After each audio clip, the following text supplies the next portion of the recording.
ఒకప్పుడు అదొక పాడుబడిన ఎడారి. నిన్నటి వరకు భూతల స్వర్గం కానీ ఇప్పుడు కాలిపోతున్న అగ్నిగుండం. పశ్చిమాసియాలో రగులుతున్న యుద్ధం ఇప్పుడు ఒక అందమైన అమాయకమైనటువంటి దేశాన్ని నిలువున దహించి వేస్తుంది. అదే ఖతార్. తమకు సంబంధం లేని యుద్ధంలో ఇప్పుడు ఖతార్ బలైపోతుంది. ఇరాన్ ప్రయోగించిన మిసైళ్ల దెబ్బకు ఖతార్ గుండెకాయ లాంటి ఇంధన క్షేత్రాలు పేక మేడల్లా కూలిపోయాయి. ఎన్నో దశాబ్దాలు కష్టపడి ఇసుక తిన్నెల మీద నిర్మించుకున్న ఆ అద్భుత సామ్రాజ్యం ఇప్పుడు నిలువున కూలిపోతుంటే ఆ దేశం కన్నీరు పెడుతుంది. అసలు ఇరాన్ దాడుల వల్ల ఖతార్కు జరిగిన నష్టం ఎంత? అప్పటి ఖతార్కు ఇప్పటి ఖతార్కు ఉన్న తేడా ఏంటి? ఈ దెబ్బతో ఖతార్ నిజంగానే దశాబ్దాల పాటు వెనక్కి వెళ్ళిపోయిందా? అసలు ఖతార్కు ఎంత పెద్ద డ్యామేజ్ జరిగిందో తెలుసుకోవాలంటే ఖతార్ ఎనర్జీ సీఈఓ సాద్ అల్ ఖాబీ చెప్పిన విషయాలు వినాల్సిందే.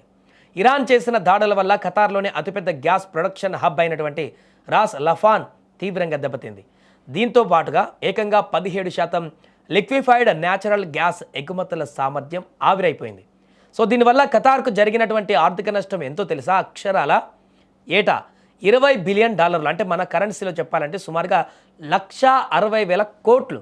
పోనీ దాన్ని వెంటనే బాగు చేసుకుందాం అనుకుంటే ఆ కేంద్రాల మరమ్మతులకు ఏకంగా 3 నుంచి 5 ఏళ్ల సమయం పడుతుందని స్వయంగా ఆయన ప్రకటించడం ఖతార్లో నెలకొన్నటువంటి పరిస్థితులకు ఇప్పుడు నిదర్శనంగా మారింది.